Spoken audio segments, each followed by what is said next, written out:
Marcus Wellington stood at the floor-to-ceiling windows of his corner office on the 42nd floor, watching the city buzz below him. At 55, he had built Wellington Industries from a small garage operation into one of the most successful manufacturing companies in the country. His steel-gray hair was perfectly styled, and his expensive suit fit him like it was made by angels. But today, none of that mattered. Today, he was facing the biggest crisis of his career. The problem sat in Warehouse 7, a massive building on the outskirts of the city that housed his company's most important project. Inside that warehouse was an engine unlike any other in the world. It was supposed to revolutionize everything: transportation, energy production, even space travel. The government had invested $200 million in the project. Private investors had thrown in another $300 million. Everything was riding on this engine, and it was completely, utterly broken. Marcus rubbed his temples as he thought about the past 6 months. The engine had been designed by Dr. Harrison Mills, the most brilliant engineer his company had ever hired. Mills had a PhD from MIT and had worked for NASA before joining Wellington Industries.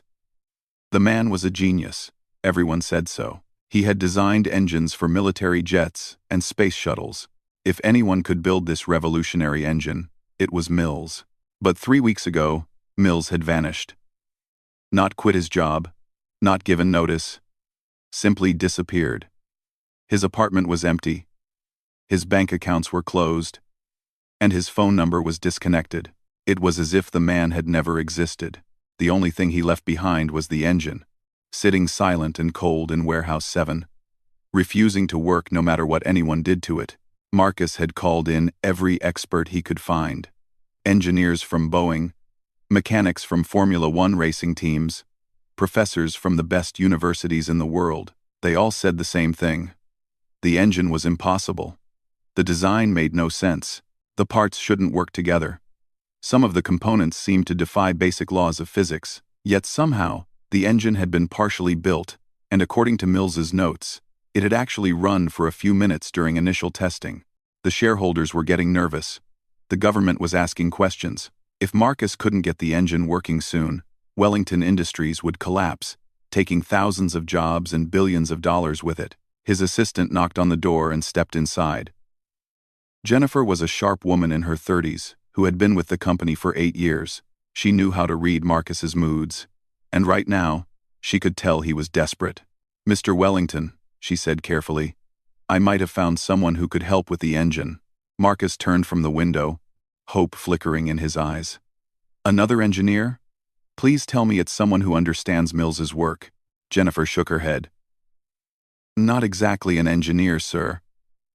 Her name is Ruby Johnson. She's a mechanic." Marcus frowned. "A mechanic? Jennifer, I've had the best engineers in the world look at this engine.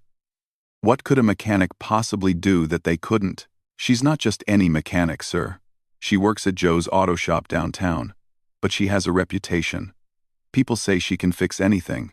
Cars that other mechanics give up on, engines that shouldn't be able to run, she makes them work. I heard about her from my cousin, who had a car that 3 different shops couldn't fix.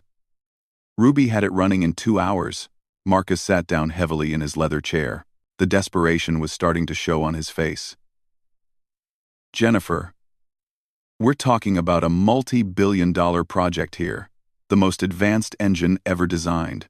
You want me to trust it to someone who fixes cars in a downtown garage? I know how it sounds, sir, but we're running out of options.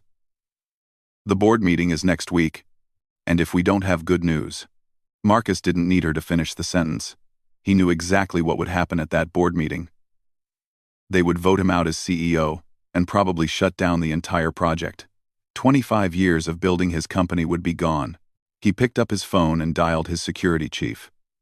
"Tom, I need you to run a background check on someone. Ruby Johnson. Works at Joe's auto shop downtown. I want to know everything about her." 2 hours later, Tom knocked on Marcus's door with a thick folder in his hand. Marcus gestured for him to sit down and opened the folder. "What did you find?" Tom cleared his throat. "Ruby Johnson, age 34, born and raised in the south side of the city. grew up in a single-parent household. Her mother worked 2 jobs to support Ruby and her younger brother. Ruby dropped out of high school at 16 to help support the family, but she got her GED 2 years later. No college education, no formal training in mechanics. Marcus looked up from the folder. Then how did she learn to fix cars? That's the interesting part, sir. Her uncle owned a small garage, and Ruby started hanging around there when she was 12. The guy taught her everything he knew about engines. When he died 8 years ago, Ruby took over the business, but she couldn't afford to keep it running. That's when Joe hired her at his shop. Marcus flipped through the pages, looking at Ruby's employment history. It was spotty. A few different garages, some part-time jobs, nothing that looked impressive. What about her reputation? Jennifer said, "People think she can fix anything." Tom smiled slightly. "That part seems to be true, sir. I called around to a few places. Other mechanics know about her. They say she has a gift. She can look at an engine and somehow know what's wrong with it, even when the problem isn't obvious. Joe, her boss, told me she saved him thousands of dollars by fixing cars that he would have had to send to the junkyard. Any criminal history? Clean as a whistle, sir. Never been arrested, not even a parking ticket. She lives in a small apartment near the shop. Drives a 15-year-old Honda that she's probably rebuilt 3 times herself. Quiet life, keeps to herself mostly." Marcus closed the folder and sat back in his chair. Everything about this felt wrong.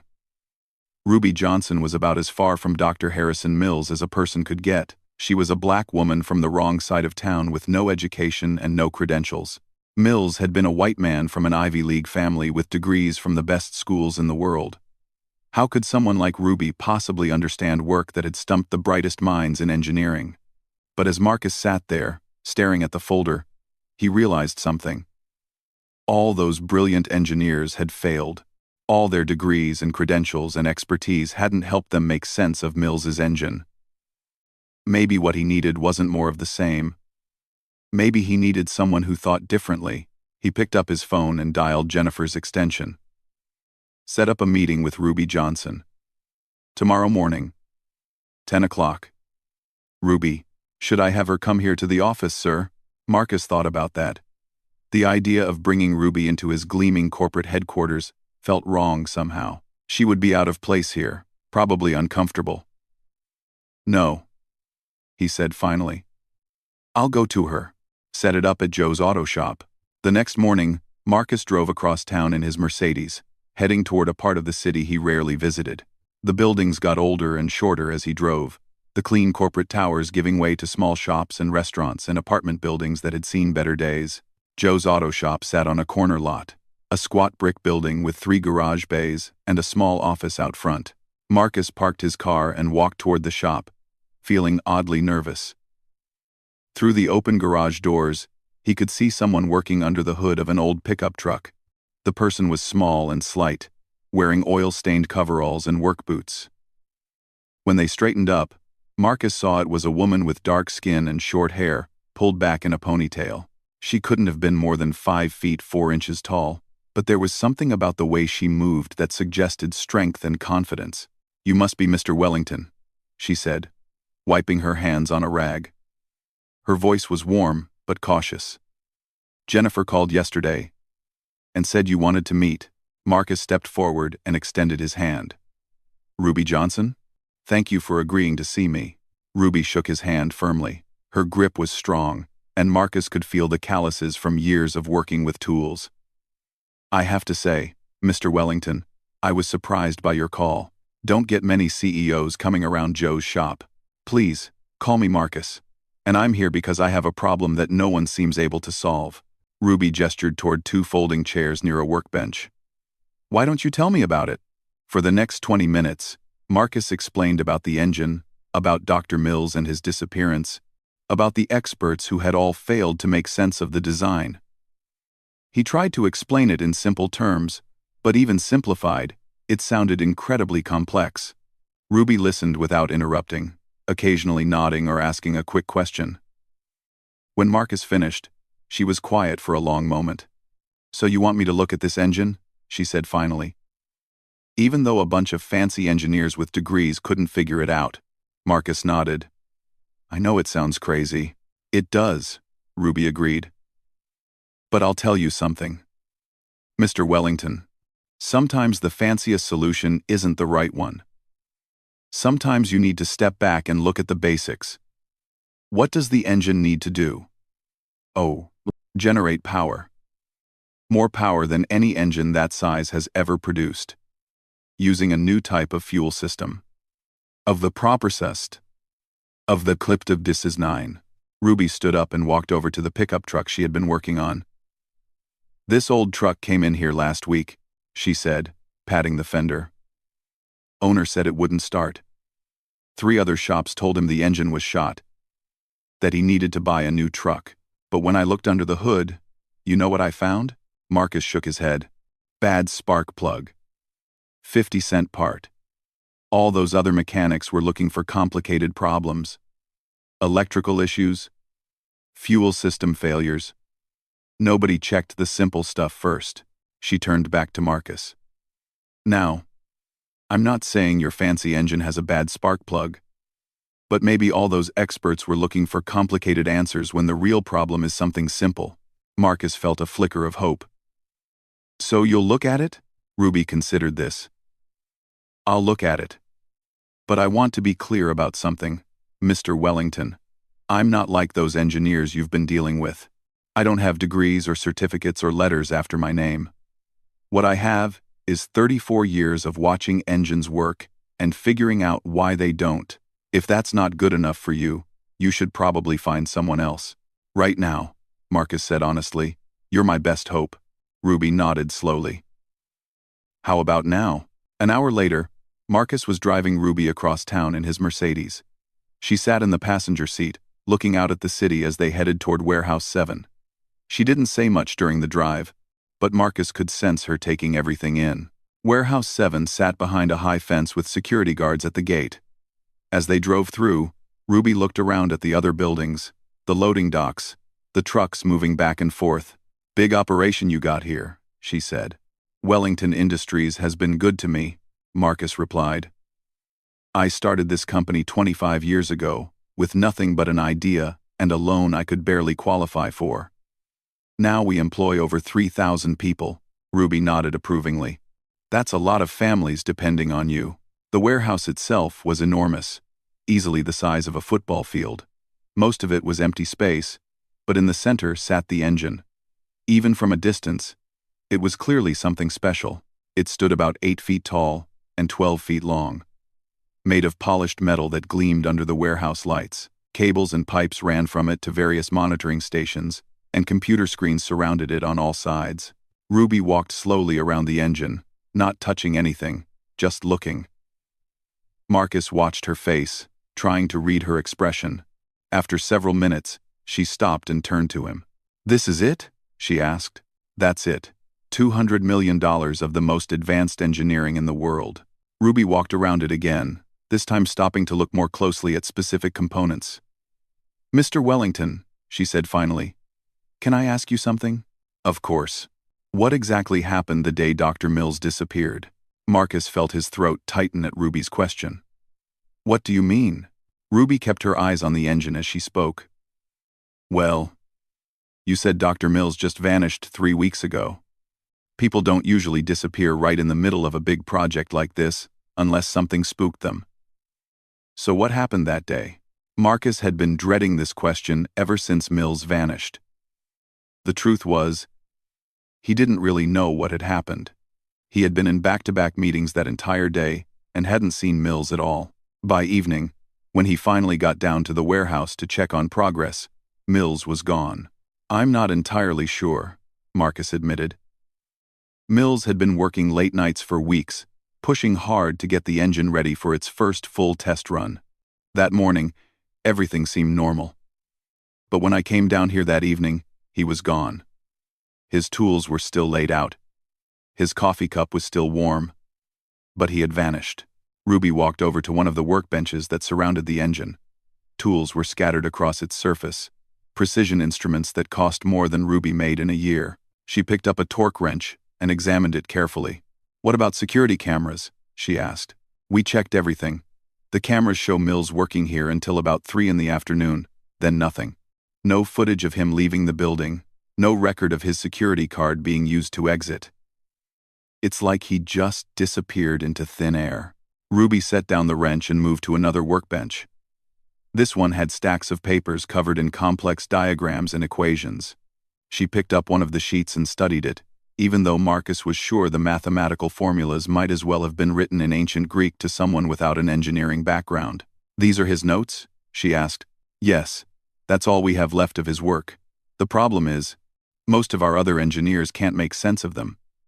Mills had a unique way of thinking about engines. Ruby continued flipping through the papers, her brow furrowed in concentration. Mr. Wellington, can I ask you something else? How well did you know Dr. Mills? 1. Marcus thought about that.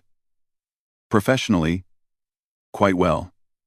He'd been with the company for 3 years. Personally, not so much. Mills was a private person, brilliant. But he kept to himself. Did he have family? Friends? No family that we knew of. As for friends, Marcus trailed off, realizing he had never seen Mills socialize with anyone from the company.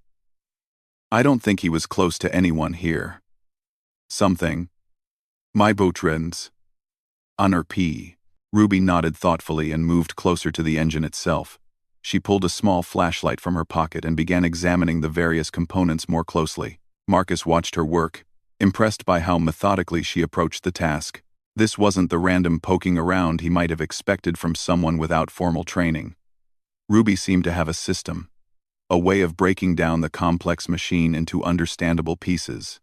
This fuel injection system, she said after several minutes, it's not like anything I've seen before. Marcus stepped closer. That was Mills's breakthrough. Traditional engines burn fuel in a combustion chamber. But this engine uses a completely different process. Instead of burning fuel, it somehow converts it directly into energy at the molecular level.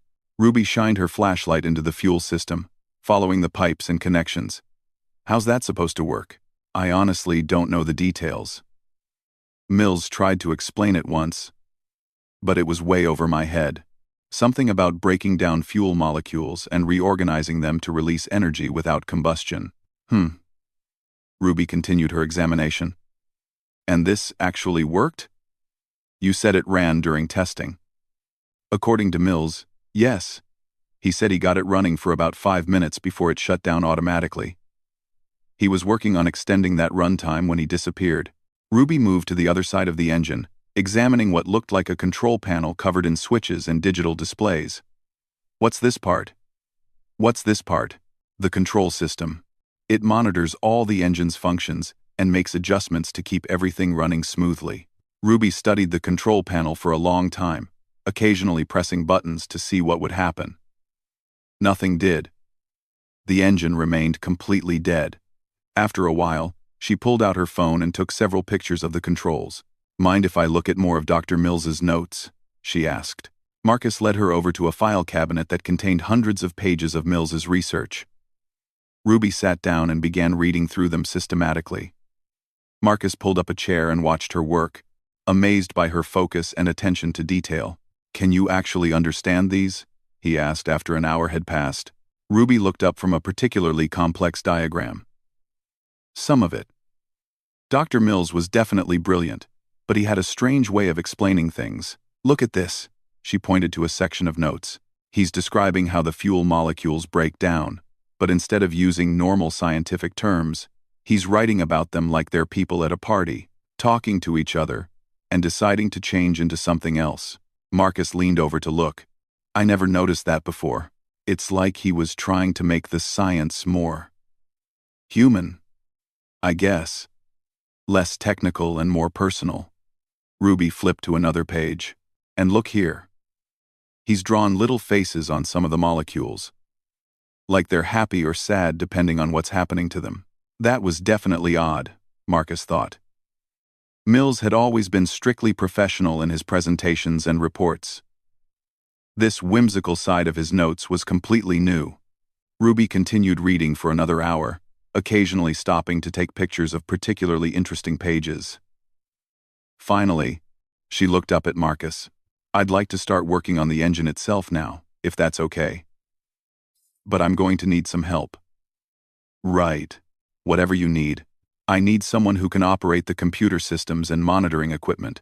Someone who understands what all those screens and readings mean." Marcus thought for a moment. "I can get you one of our junior engineers. Someone who knows the technical side, but hasn't already made up their mind about what's wrong." "That would be perfect." 20 minutes later, Marcus returned with Sarah Chen, a young engineer who had joined the company 6 months earlier. Sarah was fresh out of college, eager to learn, and most importantly, she hadn't been part of the team that had failed to understand Mill's engine. "Sarah, this is Ruby Johnson," Marcus said. "Ruby is going to try a new approach to getting the engine working, and she needs someone who can handle the technical monitoring." Sarah looked confused. "I'm sorry. But what's your background? Are you from another engineering firm?" Ruby smiled. "I fix cars." "Mr. Wellington thought I might have a different perspective on this engine problem." Sarah's confusion deepened, but she was professional enough not to question Marcus's decision. "Okay, sure. What do you need me to do?" "First, I want you to show me how to start the engine. Or try to start it, anyway. Walk me through exactly what Dr. Mills would have done." For the next hour, Sarah demonstrated the startup procedure. It was incredibly complex, involving dozens of steps and requiring precise timing. Ruby watched carefully, asking questions about each step and taking notes in a small notebook she had pulled from her pocket. "All right," Ruby said when Sarah had finished.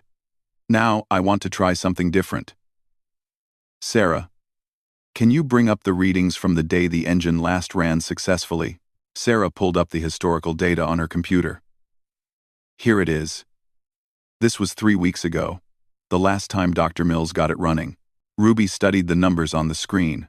To Marcus, they were meaningless, but Ruby seemed to be looking for patterns. "These temperature readings," she said, pointing to a chart on the screen. "They spike really high right before the engine shut down." "That's not normal, is it?" Sarah shook her head. "No. That's way above the safe operating range. Dr. Mills said it was a safety feature. The engine automatically shuts down if it gets too hot." "But why was it getting so hot?" Ruby asked. "This fuel system isn't supposed to generate much heat, right?" "Right. The whole point is that it's more efficient than combustion engines, because it doesn't waste energy as heat." Ruby walked back to the engine and began examining the cooling system. It was a complex network of pipes and pumps designed to keep the engine at the proper temperature. She followed the pipes with her flashlight, checking connections and looking for obvious problems. "Sarah, can you show me the fuel system readings from that day?" Sarah brought up another chart. The fuel flow was normal until about 30 seconds before shutdown. Then it spiked really high. Ruby studied the chart for a long time. "It's like the engine was trying to eat too much fuel all at once. Like..." She paused, thinking. "Like a car with a stuck accelerator. The engine wants to go faster and faster until it burns itself out." Marcus felt a spark of hope. None of the other engineers had described the problem in such simple terms. They had all focused on complex theoretical issues. But Ruby was thinking about it like a mechanical problem. "So how do we fix a stuck accelerator?" he asked. Ruby didn't answer immediately. Instead, she began examining the fuel injection system more closely. She spent nearly an hour tracing pipes and checking connections, occasionally asking Sarah to pull up different readings on the computer. Finally, she stood up and wiped her hands on her coveralls. "I think I found something," she said. "But I'm going to need to take apart some of this fuel system to be sure." Marcus felt nervous. "The engine is worth millions of dollars. I understand that, Mr. Wellington. But right now it's worth exactly nothing because it doesn't work. Sometimes you have to take things apart to fix them." Marcus looked at Sarah, who shrugged. "We've tried everything else," she said. "All right," Marcus said. "What do you need?" Ruby spent the rest of the afternoon carefully disassembling parts of the fuel injection system. She worked with the precision of a surgeon. documenting each step with photos and notes. Sarah monitored the engine's computer systems, making sure Ruby's work didn't cause any damage to the delicate electronics. As the day wore on, Marcus found himself becoming more and more impressed with Ruby's approach. She didn't try to understand the complex theory behind the engine. Instead, she focused on how the parts fit together, how they moved, how they were supposed to work as a system. It was a completely different way of thinking about the problem. "Mr. Wellington," Ruby said around 6 o'clock, "I think I know what's wrong." Marcus hurried over to where she was working. Ruby had removed a component from the fuel injection system, a small metal device about the size of a coffee cup. "This is a flow regulator," she said, holding up the device. "It's supposed to control how much fuel goes into the engine at any given time. But look at this." She pointed to a small opening in the device. "This hole has been enlarged. Someone drilled it out to make it bigger." Sarah leaned in to look. "That would explain the fuel flow spike. If the regulator can't control the flow properly, the engine would get too much fuel, run too hot, and shut down automatically," Ruby finished. "But here's the thing, this wasn't wear and tear. Someone deliberately modified this component." Marcus stared at the small device in Ruby's hands. "Are you saying someone sabotaged the engine?" "I'm saying someone made a change to this part that would cause exactly the problems you've been having.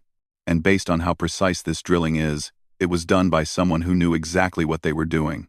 The implications hit Marcus like a physical blow. If Ruby was right, then Dr. Mills hadn't just disappeared. He had sabotaged his own engine before leaving. But why would he do such a thing? Ruby seemed to read his thoughts. "There's something else," she said quietly. "I found this tucked inside the fuel regulator." She held up a tiny piece of paper, folded so small it was barely visible. "I think it's a message." With shaking hands, Marcus unfolded the paper. In Mills's handwriting were just 4 words: "They made me do it." Marcus stared at the tiny piece of paper in his hands, reading the 4 words over and over again. "They made me do it." His mind raced through possibilities. Who could have forced Dr. Things? No. They happen. Mills to sabotage his own life's work? Ruby watched Marcus's face carefully. "Mr. Wellington, I think we need to have a serious conversation about what's really going on here." Marcus looked around the warehouse nervously. Even though they were alone except for Sarah, he suddenly felt like they were being watched. "Not here," he said quietly. "Sarah, can you close down the computer systems for the night?" "Ruby, let's go to my office."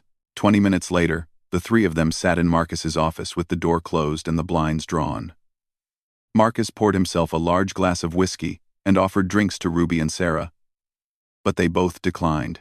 "All right," Marcus said, sitting down heavily in his chair. "Let's think about this logically. Who would want to sabotage the engine?" Sarah spoke up first. "Competitors, maybe? This technology could put a lot of other companies out of business." Ruby nodded. "That makes sense. If this engine really works the way you described, it would change everything. Oil companies wouldn't like that. Neither would traditional car manufacturers." Marcus considered this. It was true that the engine technology would disrupt entire industries. But corporate espionage was one thing. Forcing someone to sabotage their own work was something else entirely. "There's something I haven't told you," Marcus said finally. "About a month before Mills disappeared, I started getting phone calls. Anonymous calls. Always late at night. The voice was disguised somehow, electronic. They said I should shut down the engine project for my own good." Ruby and Sarah exchanged glances. "What exactly did they say?" Ruby asked. "They said some technologies weren't meant to exist. That I was messing with forces I didn't understand. I thought it was just some crazy person who had read about the project in the news." "But you didn't shut it down," Sarah said. Marcus shook his head. "I've been building this company for 25 years. I wasn't going to be scared off by some anonymous phone calls. But now," he gestured toward the tiny note, "now I'm wondering if those calls were connected to whatever happened to Mills." Ruby pulled out her phone and looked at the pictures she had taken of Mills' notes. "There's something else we need to talk about. I've been thinking about Dr. Mills's research notes all day. The way he wrote about the engine, with the personal language and the little drawings, it reminded me of something. What? Marcus asked. My uncle used to keep journals about the cars he worked on. He would write about engines like they were living things, with personalities and feelings. He said it helped him understand what was wrong when something wasn't working right. Ruby scrolled through the photos on her phone. But there was another reason he wrote like that. He was hiding technical information in plain sight. If anyone ever tried to steal his ideas, they'd just see a crazy old man writing about cars like they were people. Marcus leaned forward. You think Mills was doing the same thing? I think Mills knew someone was watching him. Look at this. Ruby showed them a photo of one of Mills' diagrams. He's drawn faces on the fuel molecules, remember? But look closer at the expressions. Some are happy, some are worried, some look scared. What if that's not just whimsy? What if he's trying to tell us something? Sarah studied the image on Ruby's phone. The scared faces are all on the molecules in this section here. That's the fuel injection system. The same system that was sabotaged. Ruby nodded excitedly. And look at this page. She swiped to another photo. He's written about the molecule families being threatened by outside forces. I think he knew someone was pressuring him, and he was documenting it the only way he could. Marcus felt a chill run down his spine. If Ruby was right, then Mills had been under threat for weeks, or maybe months before his disappearance. The anonymous phone calls Marcus had received were probably just the beginning. But who? Marcus asked. Who would have this kind of power? The ability to threaten a brilliant engineer into sabotaging his own work? No. Ruby was quiet for a long moment. Then she said, Mr. Wellington, can I ask you something about the funding for this project? You mentioned government investment. Yes. The Department of Energy put up $200 million. They're very interested in alternative energy technologies. What department specifically? Who do you deal with? Marcus thought about that. There's a liaison, a man named Director Thompson. He checks in on our progress every few weeks, makes sure we're meeting our milestones. Ruby and Sarah looked at each other again. Mr. Wellington, Sarah said carefully, what if the government doesn't actually want this engine to work? Marcus stared at her. That's impossible. They're the ones funding it. But think about it, Ruby said. The government makes a lot of money from oil and gas taxes. Gas stations, oil refineries, the entire petroleum industry. They all pay billions in taxes every year. If this engine really works, if cars could run on a few dollars of fuel per month instead of hundreds, how much tax revenue would the government lose? Chalk. The idea was so shocking that Marcus couldn't speak for a moment. You're talking about a conspiracy, he said finally. I'm talking about money, Ruby replied. Lots of it. Sometimes people do terrible things when that much money is at stake. Sarah pulled up something on her tablet. Mr. Wellington, I just looked up Director Thompson, according to his government bio. Before he joined the Department of Energy, he worked for 20 years in the petroleum industry. Marcus felt the room spinning around him. Everything was starting to make a horrible kind of sense. The government funding that seemed too good to be true. The pressure to develop the engine quickly. The anonymous threats. Mills' sabotage and disappearance. They never wanted the engine to actually work, he said slowly. They wanted to control it. To make sure it never saw the light of day. Ruby nodded. That's what I think. They funded the project so they could keep an eye on it. And when it became clear that Mills was actually going to succeed, they pressured him to sabotage it. But why didn't Mills just come to me? Why didn't he tell me what was happening? Because they probably threatened more than just him, Ruby said quietly. People like that, when they want to control someone, they find out what that person cares about most. Family, friends, other people they don't want to see hurt. Marcus buried his face in his hands. 25 years of building his company, and he had walked right into a trap. The government had used him to develop technology they never intended to let exist. So what do we do now? Sarah asked. Ruby stood up and walked to the window, looking out at the city lights. We fix the engine, she said simply. Marcus looked up. What? We fix the engine, we make it work, and we document everything. Then, we make sure the whole world knows what this technology can do. Ruby, if you're right about this conspiracy, these people won't just let us walk away. They've already made Mills disappear. What's to stop them from doing the same to us? Ruby turned back to face them. Because this time, they won't be able to keep it secret. We're going to fix that engine, and then we're going to call every news organization, every scientific journal, every person we can think of. We're going to make this public in such a big way that they can't cover it up. Sarah nodded slowly. It could work. Once the information is out there, it would be impossible to suppress. Marcus felt a surge of hope mixed with terror. It's incredibly dangerous. Mr. Wellington, Ruby said. 3,000 people work for your company.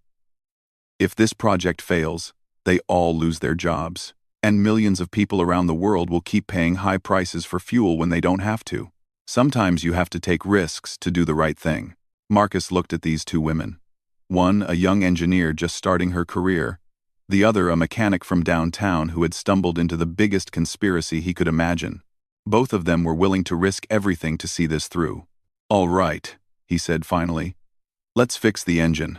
They spent the rest of the night planning. Ruby would repair the sabotaged components while Sarah worked on the computer systems. Marcus would handle security and make sure they weren't interrupted. They decided to work through the weekend when most of the building would be empty. Saturday morning came gray and rainy. Marcus arrived at the warehouse early to find Ruby and Sarah already there, working on the engine with focused intensity. Ruby had brought a bag of her own tools from Joe's shop, and she moved around the engine with the confidence of someone who knew exactly what needed to be done. How long do you think this will take? Marcus asked. The repairs themselves aren't that complicated, Ruby said without looking up from her work. Maybe 6 hours. But getting the engine calibrated and running properly, that could take longer. As the day progressed, Marcus found himself marveling at the partnership between Ruby and Sarah. Despite their different backgrounds, they worked together seamlessly. Ruby would identify a mechanical problem, and Sarah would figure out how to adjust the computer systems to compensate. Sarah would spot an issue in the technical readings, and Ruby would know exactly which component to check. By late afternoon, they were ready for a test run. Marcus stood nervously by the control panel, while Ruby and Sarah made final preparations. Remember, Ruby said, we're only going to run it for a few minutes, just long enough to prove it works. Sarah's fingers flew over the computer controls, initializing the startup sequence. On the screens around them, numbers and graphs began appearing as the engine sensors came online. Fuel system online, Sarah announced. Temperature readings normal. All safety systems active. Ruby walked around the engine one more time, checking connections and listening to the various pumps and motors as they came to life. Everything sounds good, she said. Let's do this. Marcus held his breath as Sarah pressed the final startup button. For a moment, nothing happened. Then, with a low humming sound that grew gradually louder, the engine came to life. It was the most beautiful sound Marcus had ever heard. Not the roar of a traditional engine, but a steady, clean hum that spoke of incredible power being generated with perfect efficiency. The lights in the warehouse dimmed slightly as the engine drew power from the electrical grid, then flared brighter as it began generating its own electricity and feeding it back into the system. Look at these numbers, Sarah said, her voice filled with awe. It's producing 3 times more energy than it's consuming. And the emissions reading is 0. Not just low. Actually 0. Ruby stood next to the engine, her hand on its metal housing. It's working perfectly, she said. Just like Dr. Mills designed it to. For 5 minutes, they watched the engine run flawlessly. The temperature remained stable, the fuel consumption was minimal, and the power output was extraordinary. Then, as planned, Sarah initiated the shutdown sequence. As the humming faded and the engine went quiet, the three of them looked at each other with a mixture of triumph and terror. They had done it. They had proved that Mills's engine worked.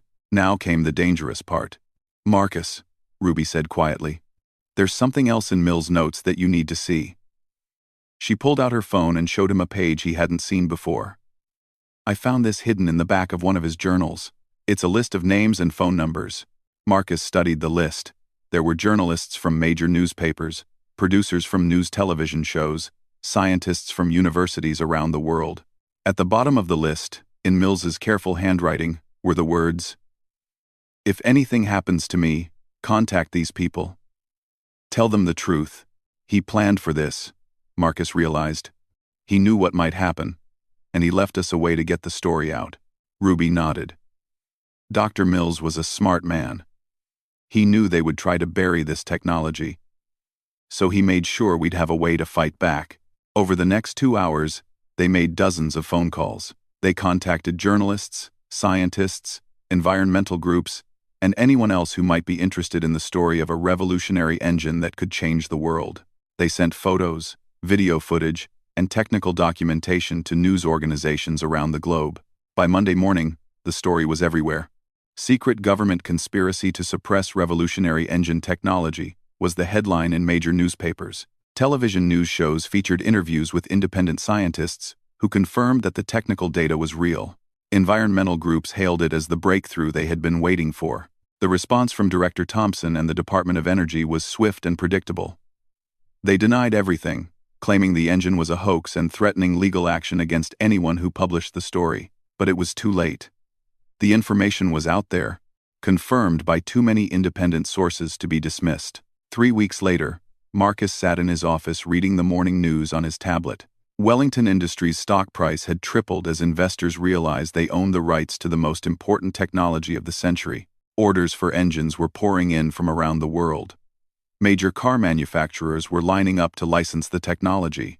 Ruby knocked on his door and stepped inside. She was wearing a new outfit, clean jeans, and a Wellington Industries polo shirt, instead of her usual oil-stained coveralls. "How are you adjusting to being the head of our new advanced engine division?" Marcus asked with a smile. Ruby grinned back. "Still getting used to having my own office. And Sarah's been great about helping me understand all the business stuff." Marcus gestured for her to sit down. "I have some news. The FBI found Dr. Mills." Ruby's expression became serious. "Is he all right?" "He's safe. He's been hiding out with a cousin in Canada ever since he disappeared. Apparently, he'd been getting death threats for months before he sabotaged the engine. They threatened to hurt his elderly mother if he didn't cooperate. What happens now? He wants to come back and work on improving the engine design. And the FBI is investigating the whole conspiracy." It turns out, Director Thompson was just the tip of the iceberg. There's a whole network of people in government and industry who were trying to suppress this technology. Ruby shook her head. Amazing what people will do to protect their profits. Marcus stood up and walked to his window, looking down at the city below. "You know, Ruby, 6 months ago, I thought success meant building a profitable company and keeping my shareholders happy. I never imagined I'd be taking on the government and changing the world." Ruby joined him at the window. "Sometimes the most important things happen when you're not planning for them," she said. "You needed someone to fix an engine. I needed a job that would let me use my skills to help people. Neither of us expected to end up in the middle of a conspiracy. Do you ever regret getting involved?" Marcus asked. Ruby thought about that for a moment. "Mr. Wellington, 3 months ago I was fixing old cars for $50 a day. Now I'm helping to build engines that will make the world a better place for my nephew's kids. How could I regret that?" Marcus smiled. "You know, Ruby, when this whole thing started, a lot of people would have said I was crazy to trust a mechanic from downtown with a billion-dollar project. But you taught me something important." "What's that?" "Sometimes the best person for the job isn't the one with the most impressive credentials. Sometimes it's the person who cares the most about doing the right thing." Ruby laughed. "Well, in that case, I hope you're ready for what comes next. Because if this engine technology really takes off the way we think it will, we're going to change everything about how the world works. Transportation, electricity generation, maybe even space travel. It's going to be quite a ride." Marcus looked out at the city, imagining a future where cars ran on clean energy, where pollution was a thing of the past, where ordinary people like Ruby Johnson could change the world just by being willing to look at problems in a new way. "You know what?" he said. "I think I'm ready for that ride." Outside his office window, the first cars equipped with the new engine technology were beginning to appear on the streets. They moved silently and efficiently, leaving no exhaust behind them. In gas stations across the city, the prices for traditional fuel were already starting to drop as demand decreased. The world was changing, one engine at a time, because a CEO had been desperate enough to trust a mechanic, and that mechanic had been brave enough to uncover the truth.